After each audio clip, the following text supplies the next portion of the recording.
Hello বন্ধুরা, সানা কিচেনে সবাইকে স্বাগত। আজকের আমি রান্না করছি মোচা আর চিকেন দিয়ে। চিকেন কিমা করে মোচা রান্না করব। দেখুন গাছে থেকে মোচাটা কেটে নিয়েছি। এবারে মোচাটা কেমনভাবে কাটবো আপনারা দেখবেন। আজকের রান্না হবে চিকেন দিয়ে মোচা। মোচা কেটে নিয়েছি গাছে থেকে। চিকেন দিয়ে রান্না হবে, সাথে ছোলা থাকবে। আপনারা ভিডিওটা দেখুন, সাথে থাকুন। পুরো ভিডিওটা দেখুন, ভালো লাগবে, সাথে থাকুন। মোচাগুলো দেখুন এইভাবে কুচে কুচে একটু ছোট ছোট করে কুচে নেব। নিয়ে জলের মধ্যে ভিজিয়ে রেখে দেবো একটু 10 মিনিট ভেজানো থাকবে। তারপরে আমি মোচাটা হালকা করে সিদ্ধ করে নেব হলুদ আর লবণ দিয়ে।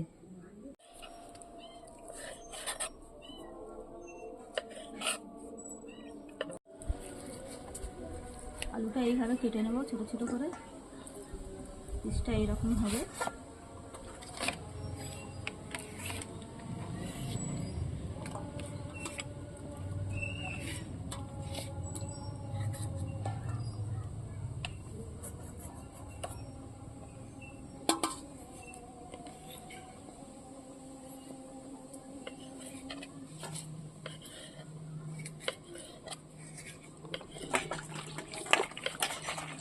দেখুন চিকেনটা এইভাবে পিস করে নিয়েছি ছোট ছোট করে।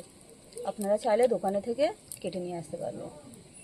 মোচার সাথে ছোলাটা আমি হাফ সিদ্ধ করে নেব একটু, তাতে ভালো হবে আরও রান্নাটা।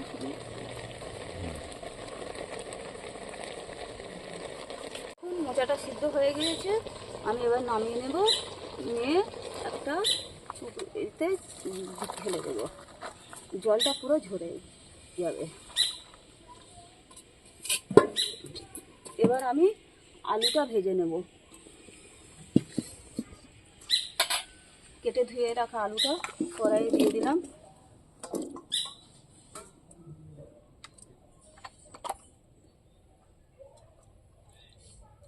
একটু হলুদ দেব, একটু নুন দেব।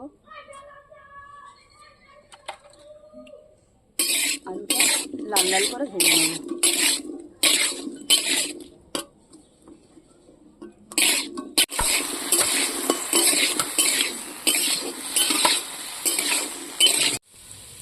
আলুটা লাল লাল করে ভাজা হয়ে গিয়েছে, এবার আমি এটা নামিয়ে নেব।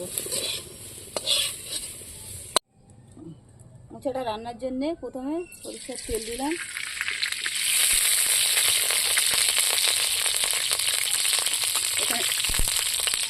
এখানে দুটো চিংড়ি লঙ্কা ফোড়নে, দুটো তেজপাতা, দুটো গরম মশলা আর কালো জিরে।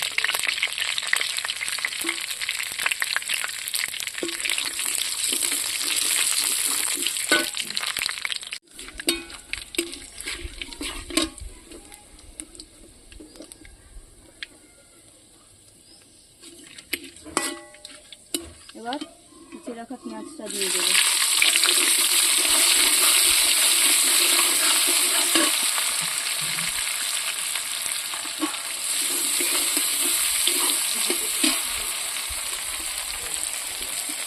পেঁয়াজটা লাল হয়ে গিয়েছে, আমি এবারে আদা রসুন বাটাটা দিয়ে দিচ্ছি।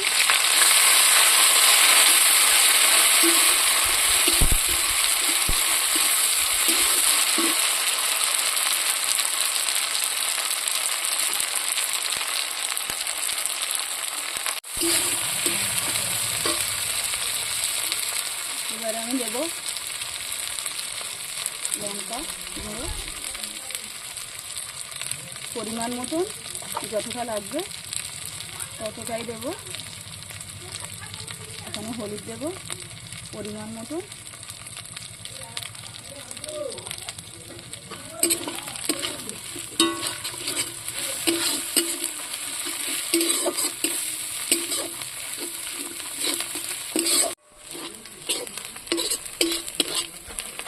মশলাটা পুরো তেল ছেড়ে দিয়েছে, এবারে চিকেনটা দিয়ে দেবো।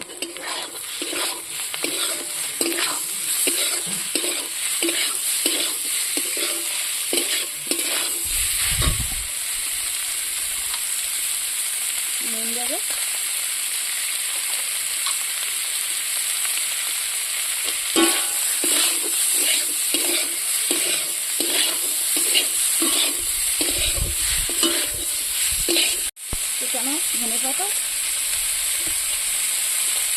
টমেটো কুচি,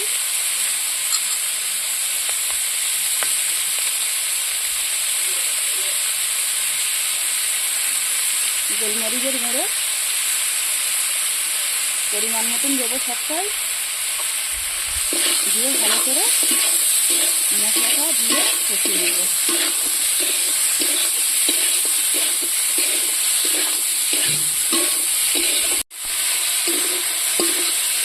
চিকেনটা থেকে তেল ছাড়ছে, এবারে সিদ্ধ করা মুখোটা আর ভাজা আলুটা সবটাই এতে দিয়ে দেবো।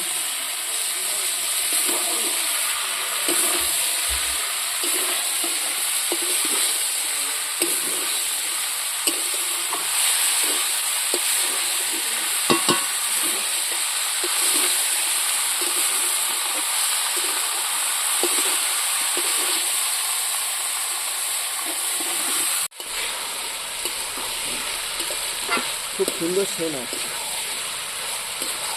কোন বাড়িতে আসবে রান্না?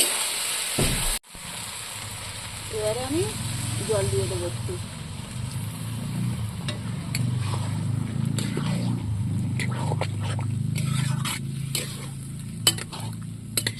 দেখুন খুব সুন্দর কালার হয়েছে।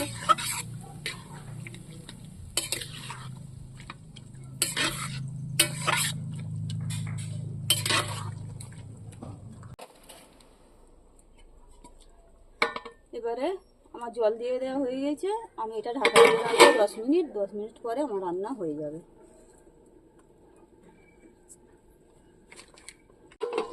দেখুন 10 মিনিট পরে ঢাকাটা তুলে দিয়েছি, রান্না হয়ে গিয়েছে। এবারে আমি একটু ঘি ছড়িয়ে দেব উপরে।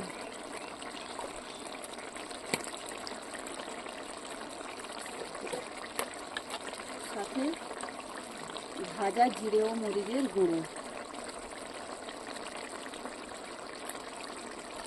ভাজা জিরে মরিচের একটা আলাদা স্বাদ আছে।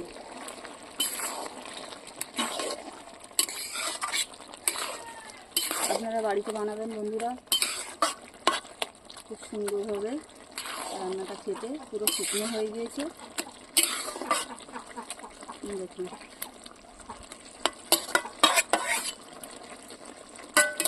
একদম পুরো মাখা মাখা হয়ে গিয়েছে।